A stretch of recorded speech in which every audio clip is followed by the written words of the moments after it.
Today I'm going to share my wash day routine for when I want super defined hair.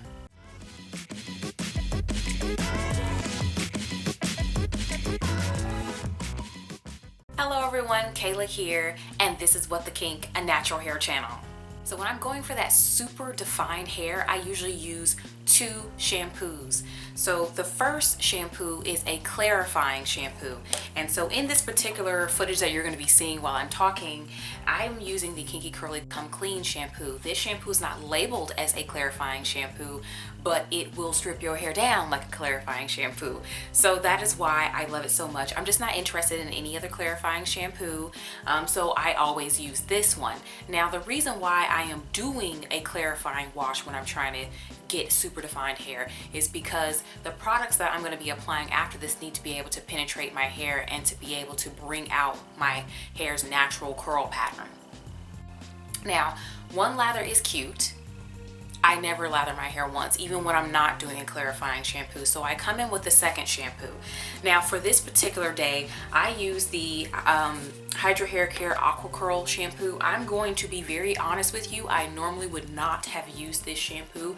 I would have used one of my more cleansing shampoos, but I am someone who, even though I make YouTube videos, I only use the products that are open in my collection at a moment. So my collection is a bunch of closed, unused products. So I use the very last of this Aqua Curl shampoo, which more so fits into a co-wash category, quite frankly, a co-wash with a cleanser in it.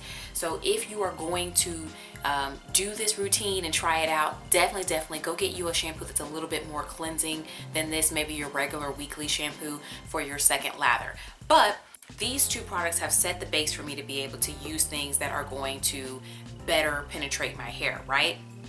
So that's where I go into the conditioner. I always use a conditioner that I know is going to get into my hair, leave it feeling conditioned, enable me to detangle it, but is not gonna rinse off and leave a waxy, coated, build-up type feeling on my hair. So that is why I delve into my collection of closed products, and I did open something, okay? I opened up the Mael Mongoko Oil Hydrating Conditioner. This particular conditioner is very thin, I would say, glides into the hair. I'm able to easily detangle it. I'm getting the conditioning added back to my hair that the shampoos took away, but when it comes time to rinse this bad boy, it's going to rinse off clean, because we don't want to have cleaned the hair just to put something back on it.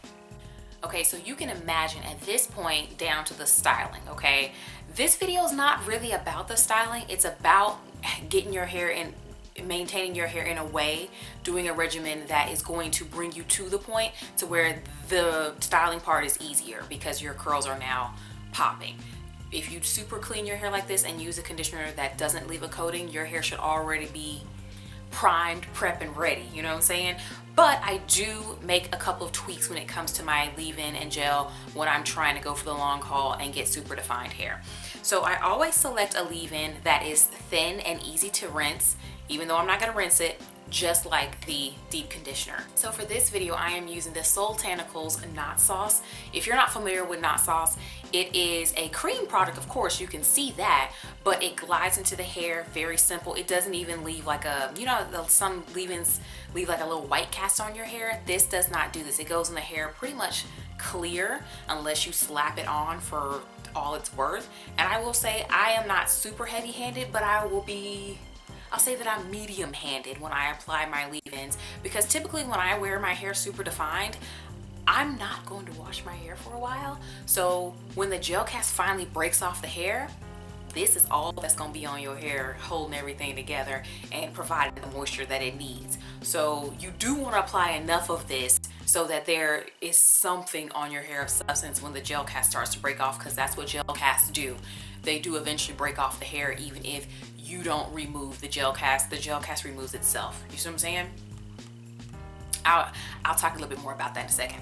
So then the gels that I select. When I want my hair to be crazy, super defined, you have to flatten that hair out on day one. And I know naturals don't like flat hair, okay? We don't like that. The internet doesn't like it. YouTube video, Instagram picture. We like to have the voluminous, soft, whatever, right? That's a process though. You gotta get there, you know? Okay, so That's why I go in with the bad boy. So in this video, I can be seen using the Wetline Extreme. There's no particular reason why I'm using the blue one. It just happened to be what my store had. And this also happens to be the old formula. It is not the new formula that you guys are seeing with the navy colored top, okay? But you want to go in with a hard hold gel when you are doing a super defined routine.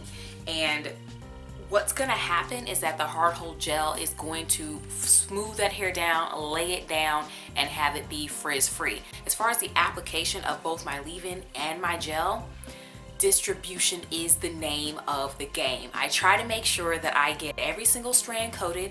I try to make sure that my hair is smooth and frizz free before I hop up out of the shower, because the frizz is not going to magically disappear when you go to dry your hair. It's just not going to happen. Whatever it looks like wet, it's probably going to look very similar to that dry. And I think that more people need to understand that. Now let's get into this drying, okay? I know that we love a good air dry because air drying does produce a softer result. But if we're going for super defined hair, and whenever I'm going for super defined hair, I'm typically not going to do my hair for the next couple of days. I'm probably going out of town, even though we ain't going out of town right now, okay? But I'm usually not going to be doing my hair for a while, so I can't really afford for it to be super soft. And so in order to avoid super soft hair, you're gonna have to put some heat on it, okay? You can either sit under a hooded dryer, you can do a diffuser. I do own a Diva diffuser. I don't use it very much unless there's like something inside, you know, the roots just won't get dry, then I pull out the Diva diffuser. But air drying, if you must air dry or you just like, I can't sit under the dryer, you can also do what I call a boosted air dry, and that's where you go under the hair dryer and you sit under there, and then when you're like, this ain't the life for me, you get out from under there, continue to air dry your hair, and then maybe go back in there for a little bit more time before you go to bed to make sure that your hair is fully dry or close to fully dry. And then if your hair still isn't dry, you can even revisit their hair dryer in the morning. That is how I dried this particular wash and go that's being done in the clips while I'm talking. I did the boosted air dry method because I just didn't feel the need to have 100% super dried hair for whatever reason, and I still did get a really good cast. Now, let's talk about the cast. The cast is going to make sure that your hair is held in place.